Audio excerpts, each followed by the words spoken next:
kandi narabibabwiye nkunda kubibabwira, ntago abakozi ba Satani bafite imirizo, ntago bafite amahembe, ntago bafite ubwoya, bafite Bibiliya, kuko burya Satani nawe si umusongarere. Hari abamwirukana mukagira ngo ni ipusi muri kwirukana, hari igihe wirukana Satani ukagira ngo ni uruyuki rwari rugiye kukurya. Satani ntago ari akagabo nawe. Nagira ngo mbabwire ngo ijuru tutazi twumva mu mwuka tukarisoma muri Bibiliya we yaryicayemo. Kandi gutsinda abisi ni ikintu gikomeye. Nimba hari ikintu nabonye, abisi baragoye, abiduniya. Uramubwira ngo Imana iragabura kandi arya gatatu ku munsi wowe urya rimwe, agahita areba urukweto wambaye uza kwigisha ngo arebe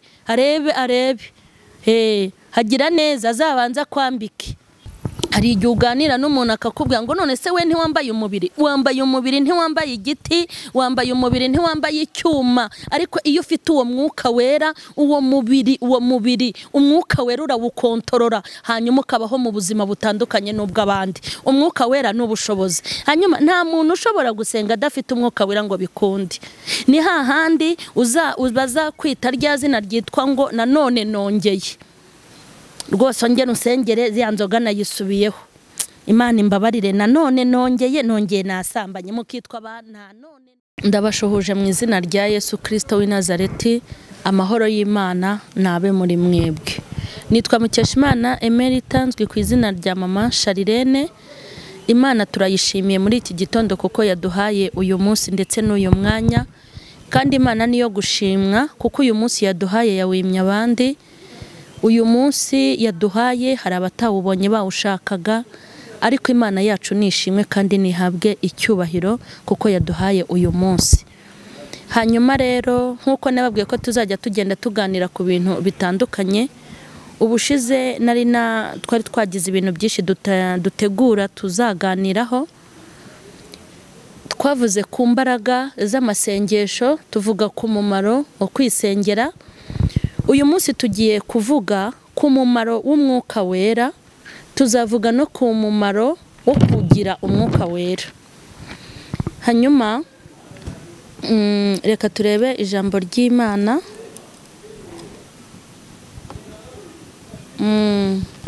mu butumwa bwiza uko bwanditswe na Yohana, ibice byaho 16, umurongo waho wa mbere. Umumaro w'umwuka wera niwo tugiye kuganiraho uyu munsi. Umwuka wera umaze iki? Ese kuwugira ni ngombwa? Umuntu ufite amera gute? Umumaro w'umwuka wera. Ese kuwugira no kutawugira ni kimwe? Ariko turaganira mu magambo arambuye umumaro w'umwuka wera. Dusome ngo Yesu abwira abigishwa yuko bazarenganywa. Ngo icyo mbabwiriye ibyo ni ukugira ngo hatagira ikibagusha.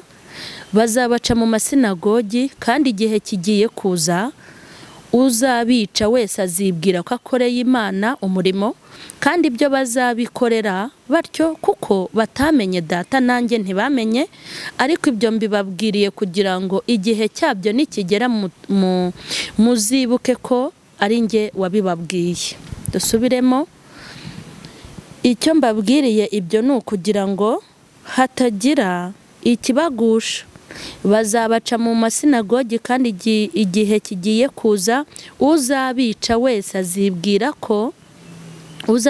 azibwira ko akoreye Imana umurimo, kandi ibyo bazabikora batyo kuko batamenye Data nanjye ntibamenye. Ariko ibyo mbibabwiriye kugira ngo igihe cyabyo nikigera muzibuke ko ari njye wabibabwiye. Hanyuma turebe kandi muri iki gice murongo wa 12. Aya ni amagambo Yesu yavuze. Umva ukuntu yavuze no mu bice 10 mu murongo wa 12. Ndacyafite ibyo kubabwira byinshi, ariko ubu ntimubasha kubyumva, ntimubasha kubyihanganira. Uwo mwuka w'ukuri naza azabayobora mu kuri kose, kuko atazavuga kubwe, ahubwo ibyo azumva nibyo azavuga, kandi azababwira ibyenda kubaho. Uwo azabyubahiriza, kuko azenda ku byanjye akabibabwira. Ibyo Data afite byose ni ibyanjye, nicyo gitumye mvuga nti azenda ku bya Data abibabwire. Hasigaye igihe gito ntimube mukimbona, maze hazabaho ikindi gihe gito hanyuma mukambona. Amena. Umwuka wera, umwuka wera, umwuka wera. Umumaro w'umwuka wera wa mbere ukubiyemo ibintu byinshi, nuko ari wo uzadufasha gutsinda abisi, ngo azabafasha gutsinda abisi. Yesu ajya gutandukana n'abigishwa be bitewe n'ibihe bari baragiranye bikomeye kandi byiza, bitewe n'imbaraga n'ubushobozi n'ibihe bagiye bagirana. Abigishwa bari bafite kwiheba no kwigunga, bibazaga ukuntu bazifata umunsi Yesu yagiye. Mbibutse yuko bari barabanye na Yesu, bari barabonye ukuntu Yesu azura abapfuye, bari barabonye ukuntu ahumura impumyi, bari barabonye ukuntu ibirema bisimbuka, bari barabonye ukuntu atubura imigati, bari barabonye imirimo ikomeye yakoze. Gutandukana na Yesu kwabo kwari ugusigara ari imfubyi zimwe zaburirije, kuko nta wendaga gusimbura Yesu bari kubona. Bari bihebye, bari bigunze, ntago bari bishimye. Hanyuma ngo ariko Yesu aterura ikiganiro avugana nabo, arababwira ati murabizi ko nagiye mbabwira kera yuko nzagenda, kubibabwira birakomeye ntimuri bubyumva aka kanya, ariko ibyiza nuko nagenda, kuko nindamuka ngiye nibyo byiza, kuko nzaboherereza umufasha. Uwo nshaka kubabwira ntashobora kuza turi kumwe, ahubwo azaza umunsi twamaze gutandukanya. Arangije aravuga ngo kandi mwumve uwo mumaro w'uwo mufasha, azajya yenda ku bya data, abazanire, ababwire, azabamenyesha ibigiye kuba, kandi uwo mwuka azabafasha gutsinda ab'isi, ab'iduniya. Icyambere uyu mwuka wera nshaka kubabwira, umwuka wera n'ubushobozi, n'ubushobozi, ufite ubushobozi. Bishatse kuvuga ngo n'umuntu ufite umwuka wera hari ibintu aba afitiye ubushobozi. Icyambere uyu mwuka wera afite ubushobozi. Mureke mbabwire, ubushobozi ni ijambo ry'ikinyarwanda ryumvikana. Hari ubushobozi bw'amashuri, hari ubushobozi bw'amafaranga, hari ubushobozi bw'icyubahiro. Muri make iyo hari igihe umuntu yicara kumva afite ubushobozi bw'ikintu runaka, kandi burya iyo abantu bavuga ngo afite ubushobozi nuko hari abandi batabufite. Noneho uyu mwuka wera nshaka kukubwira ni umwuka ufite ubushobozi, ni umwuka ukora ibintu byose byahagaze cyangwa byananiwe. Umwuka afite ubushobozi. Ni nayo mpamvu hari ibintu byinshi bijya bitugora. Umuntu akicara akavuga ngo nareka inzoga gute, umuntu akicara akavuga ngo gusambana nta muntu ushobora kubireka, umuntu akicara ati ni gute nareba amafaranga sinyaterure kandi ifite uburyo, umuntu akicara akavuga ati ni gute inkumi ziri hano hanze nazihanganira, umuntu agatambuka ati ni gute abagabo b'ababogari bancika. Ibyo byose mubivuga kuko nta bushobozi buri muri mwe, ariko ndashaka kuvuga uyu mwuka wera ukuntu ufite ubushobozi. Uyu mwuka wera ufite ubushobozi bwo kugukura mu byakunaniye. Uyu mwuka wera ufite ubushobozi bwo kukuzinura ibyagushimishaga. Uyu mwuka wera ufite ubushobozi bwo kuguha yandi maso ukarebesha yandi. Uyu mwuka wera ufite ubushobozi bwo kugutera ikinya. Uyu mwuka wera ufite ubushobozi bwo kugushoboza ibyo utashobora. Umwuka wera ni ubushobozi, kandi byose tubishobozwa n'umwuka wera. Ntabwo ushobora kwikura iyi si udafite ubu bushobozi bw'umwuka wera. Ntabwo ushobora kubaho udakora ibibi udafite ubushobozi bw'umwuka wera. Ntabwo ushobora kwirinda udafite umwuka wera. Ntushobora gutsinda udafite umwuka wera. Ntushobora kunesha, ntibishoboka udafite umwuka wera.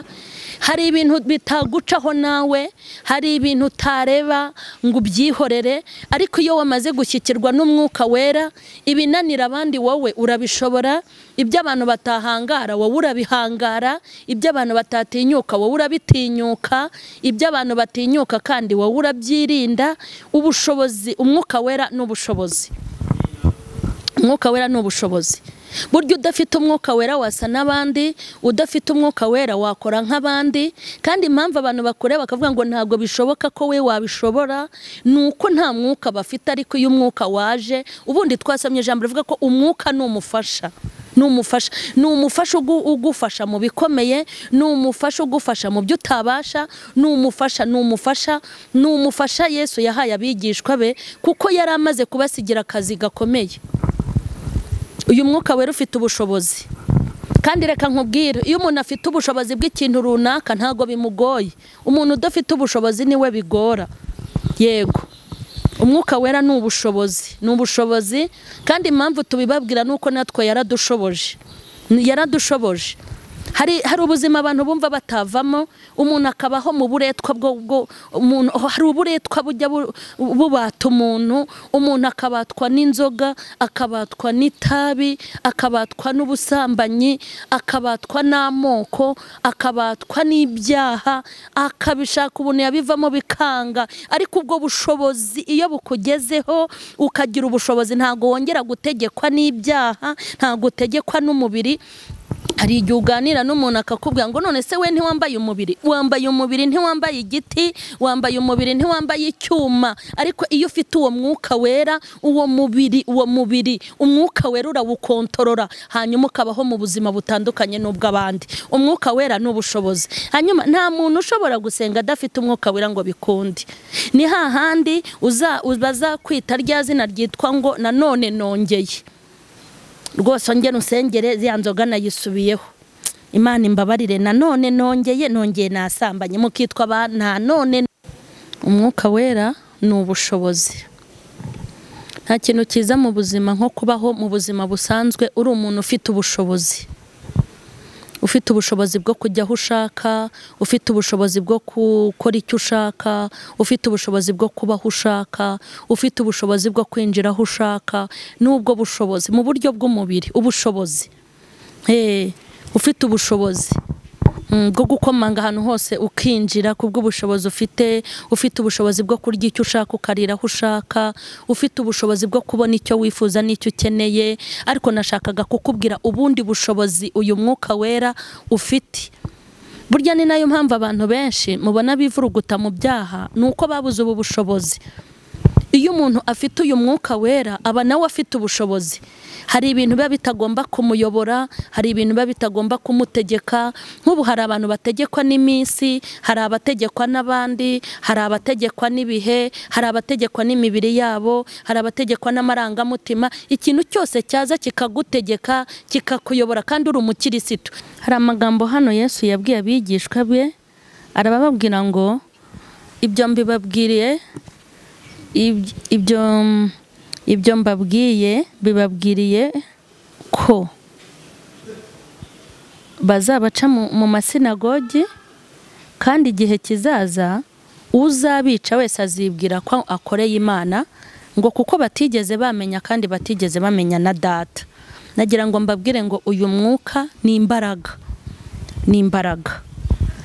Muri ubu buzima dukenera kurwana.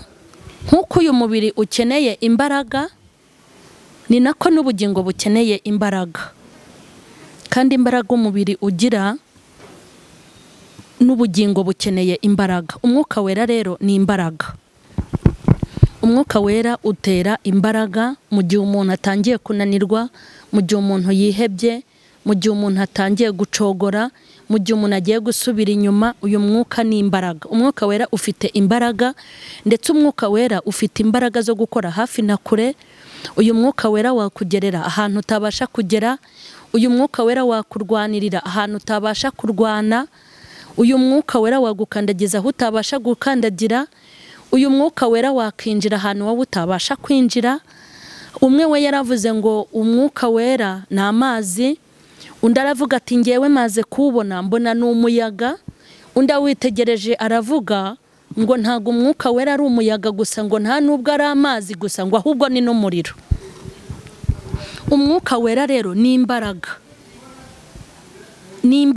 Reka mbabwire, abigishwa hari igihe banyuzemo cy'akarengane, bararenganywa.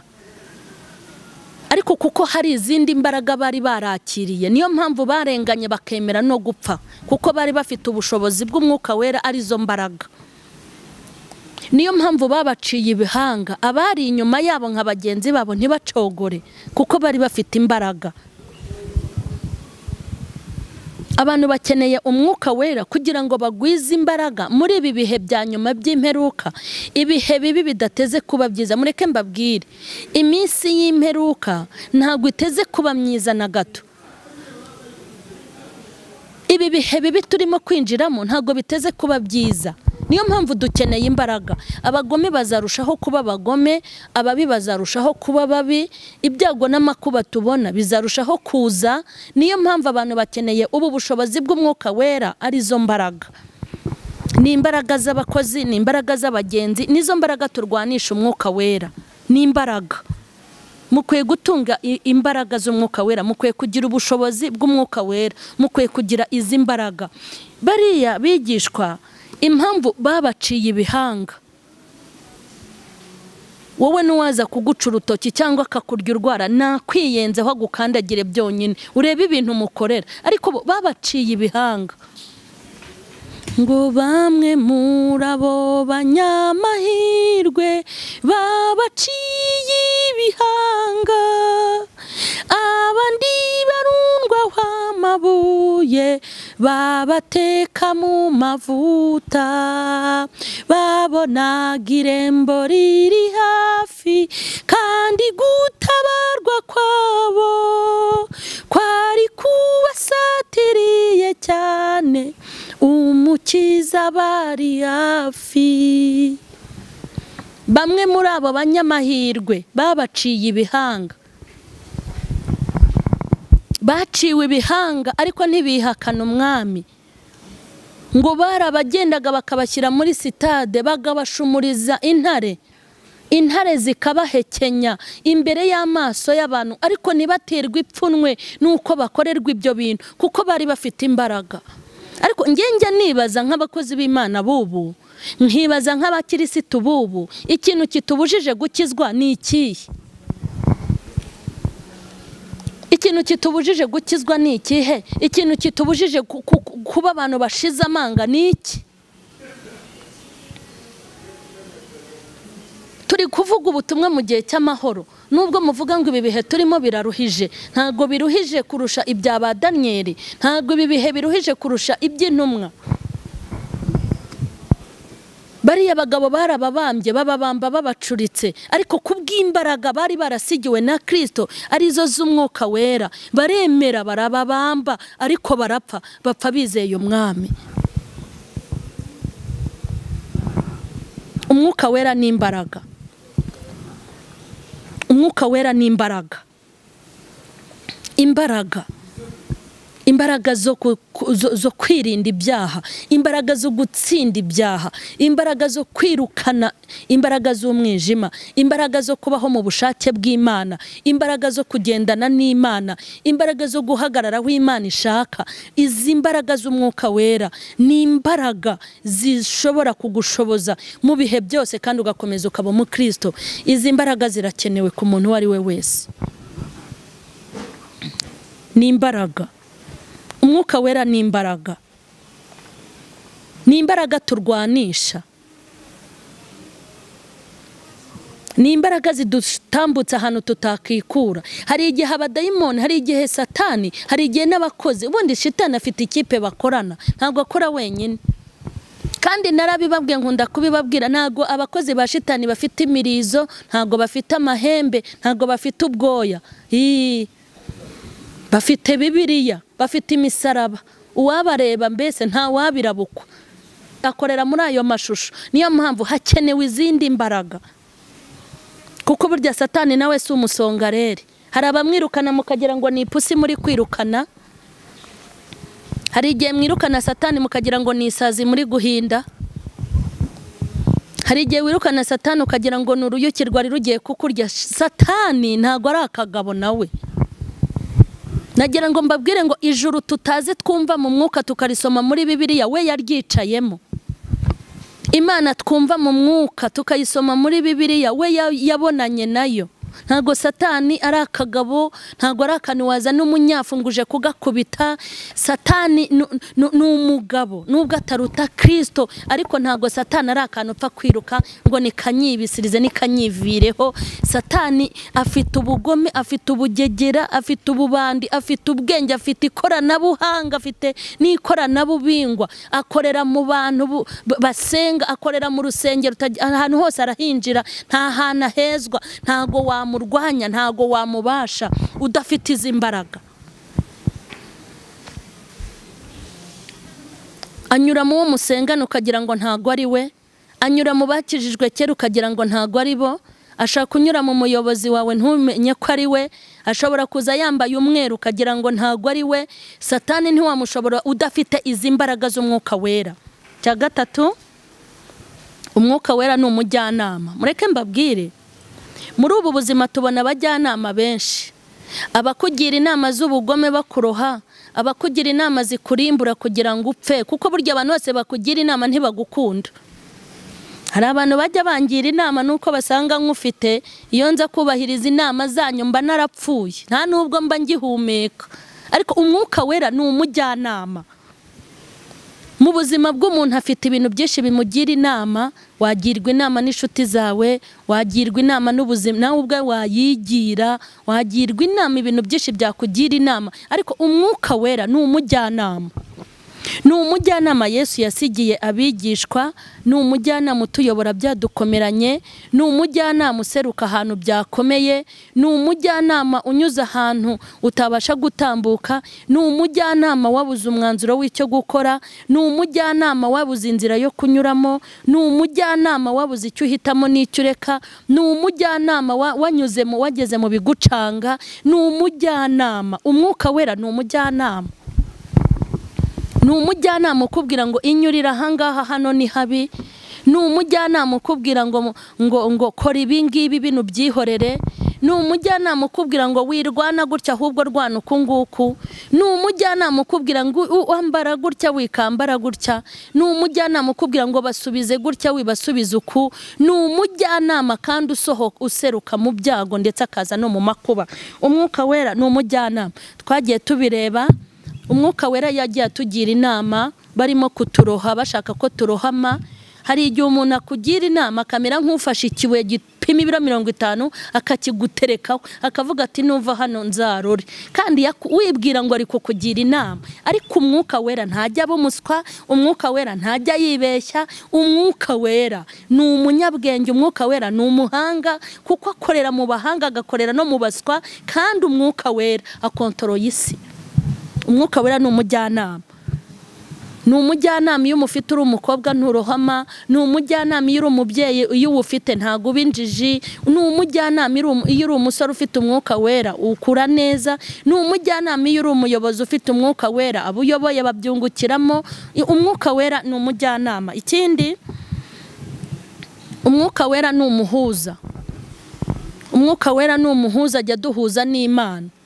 Umwuka wera Yesu yaravuze ngo azajya yenda ku bya data hanyuma atubwire. Azajya yenda ku bya data atubwire. Ni umuhuza umwuka wera. Umwuka wera duhuza n'Imana. Hatabaye umwuka wera twapfa tugashira. Hatabaye umwuka wera ngo ajye kudusabira imbabazi, hatabaye umwuka wera ngo ajye kudutakambira ku Mana, hatabaye umwuka wera ngo ajye kutunihira, hatabaye umwuka wera ngo adufashe kuba muri ubu buzima. Umwuka wera ni umujyanama, abasha kuduhuza n'Imana byihuse. Shobora gusenga isengesho ryanjye rikagurukira hafi, ariko umwuka wera akariterura akarigeza ahantu imbaraga zanjye zitabasha kugera. Umwuka wera ni umujyanama. Ikindi, umwuka wera, ndashaka gusoreza kuri iki, ko umwuka wera azabafasha gutsinda abisi. Intego nyamukuru yo kugira ngo Yesu atange umwuka wera ntago byari ukugira ngo abawufite bawiyemerane. Oya, ntango umwuka wera wo gukora bya bitangaza mujya mwumva ngo bazura bapfuye, ngo bahumura impumyi, ngo basengera indwara zananiranye, ngo bakoreshwe ibitangaza, ngo abirukanywe ku kazi ngo babasubizayo, ngo batagira akazi ngo barakabaha.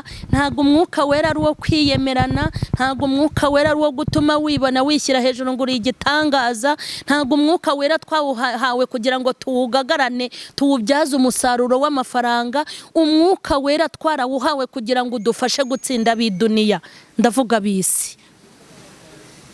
Kandi gutsinda ab'isi ni ikintu gikomeye. Nimba hari ikintu nabonye, ab'isi baragoye, ab'isi, ab'iduniya,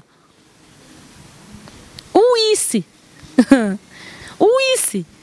uw'isi ubwira ngo Imana iragabura kandi ahaze. Uramubwira ngo Imana iragabura kandi arya gatatu ku munsi, wowe urya rimwe. Ab'isi uramubwira ngo Yesu agira neza, ngwino mu musange Yesu, agahita areba urukweto wambaye uza kwigisha ngo arebe hagira neza, azabanza kwambike. Yesu agira neza, azabanza guha imodoka. Mbese ab'isi baragoye kubwira uw'isi ko Yesu agira neza, kuko ibigaragara babona nibyo baboneramo ubushobozi bw'Imana. Uramubwira ngo Yesu agira neza, yitwaye mu modoka ye, wowe nta n'igare ugira, ahita akumefiya rero. Uw'isi uramubwira ngo Yesu aratabara, agahita areba amafaranga utunze agasanga nta n'ijana wigirira, agahita agusuzugura. Ab'iduniya nuko bateye, bareba ku bigaragara. Uramubwira ngo Yesu ararengera, agahita areba yazaguhereye hose akakurengera. Ab'isi ntago boroshye. Iyo umubwiye ngo Imana igira imbaraga zo gutabara, ahita areba yubitse kuri konti, rimwe na rimwe agasanga nta nariho. Wamubwira ngo Imana yanandengera, agahita areba umwenda wambaye agasanga ni uwa 200. Yego. Iyo umubwiye ko ufite Imana, arebera mu bigaragara, areba inzu utuyemo agasanga urakodesha, yareba iyo ukodesha agasanga uba mu yaveni, agahita agutesha agaciro. Ab'isi Yesu yari abazi, barebera ku bigaragara, bazi ko wahezagiwe, ari ufite imodoka, ari ufite akazi keza, ari ufite inzu nziza, ari ufite umugore, ari ufite umugabo, ari umuntu uhagaze neza, urya icyo ashatse, ameze neza, nuko babibarabo. Ariko Yesu aravuga ngo uwo mwuka naza azabafasha gutsinda ab'isi. Umva ko abantu ngo muzi kwemeza, nta muntu ushobora kubasha kwemeza uw'isi kereka ari uwo mufasha, ari uwo mwuka wera uzadufasha gutsinda ab'isi. Ab'isi baragoye, iyo bariye bagahaga baba bumva byarangiye, iyo baryamye mu mazu yishyuye baba bumva bararangije, iyo babonye akazi baba bumva nta kibazo, babona amazu yabo meza bakumva ijuru barigezemo, baba bifitiye abagore babo beza, bati nta kindi gisigaye. Ab'isi bareba kubigaragara ab'isi. Ariko Yesu avuga ngo iki? Aravuga ngo uwo mwuka ndawubahaye azabafasha gutsinda ab'isi. Ushobora kubwiriza ntibatsindwe, ariko uwo mwuka wera akabafata. Ushobora guhugura umuntu ntiyumve, ariko akazacakirana n'umwuka wera. Ni nk'ibyo byose natwe nuko twaje. Iyo umwuka wera yagufashe ntacyo urenzaho, umwuka wera ufite ipingu riruta irya polisi, umwuka wera ugira pandagari iruta iya polisi, umwuka wera ufite ubushobozi ku muntu ufite ubushobozi, umwuka wera ugira ububasha. Nta muntu wakiyemera ku mwuka wera, ntago wawubwira uti ngewe ndarenze, ntago wabwira umwuka wera ngo ndakaze. Umwuka wera ufata umuntu muremure ukamugira mugufi, ufata umuntu ufite ibiro 120 agasigarana 30. Umwuka wera ufite ubushobozi bwo gukurura no gufata no guhamagara umuntu uwo ari we wese ahava akagera. Umwuka wera niwe wagiye ugera kuri ba Sawuli, bari bafite akazi ko kujya bica abakozi b'Imana, ariko kazi bafite no kubagambanira.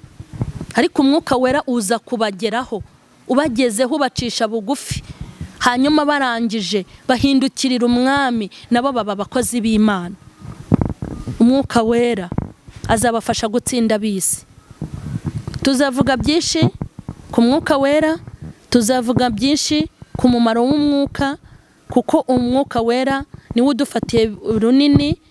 Imodoka idafite essence ntishobora kugenda. Yego, tugiye gusenga. Umuntu wese arawukeneye, umuntu wese ahava akagera akeneye umwuka wera. Umukozi w'Imana akeneye umwuka wera, abakristo mukeneye umwuka wera. kubera ko ari we uzabafasha gutsinda ab'isi.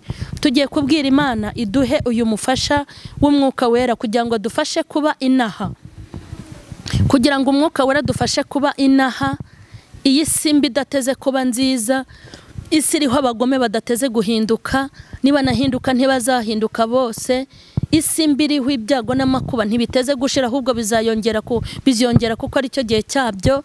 Ariko Imana iduha umwuka wera uzadufasha kuba inaha mu isi, tukabana n'ab'isi kandi tugasangira n'ibyabo. Mana ya Isaka na Yakobo, Mana y'ubutware n'ubushobozi, Mana y'imbabazi n'imbaraga, Imana yambaye icyubahiro no gukomera, ijambo ryawe ni rizima. Tugushimiye umusada waduhaye ukomeye. Hano mu isi hafite umutungo wimukanwa ari wo mwuka wera. Haleluya, turagushimye ko wawuduhaye. Ndasabira abatawufite, ndasabira abatawuzi, ndasabira abatawemera, ndasabira abawupinga, ndasabira batarawusobanukirwa, kugira ngo aka kanya imbaraga zawo zijye hafi na kure, zigende zemeza abatemera, kandi umwuka uwuha abakozi bawe n'abantu bagusenga ku manywa na nijoro. Mwuka wera ubagirira umumaro. Umuntu wese ukurikirana iki kiganiro, umuntu wese ukurikirana ubu butumwa, umuhembuza uyu mwuka kandi uwuduhe, kuko ari isezerano ryacu. Ndagushimye ku bw'ubu butumwa n'iyi message waduhaye, kandi ndagushimye ko wadufashije kuyitanga. Ndagushimye ko umuntu wese uri bwumve uri bumugirire neza, kandi umugambi wawe kuri ubusohore kuri we. Cyubahiro n'ikibi cyawe ni mu izina rya Yesu, amen. Amahoro rero y'Imana nabe muri mwe, mbifurije amahirwe masa yo kugira umwuka wera. Imana y'amahoro nibaho umugisha, amen.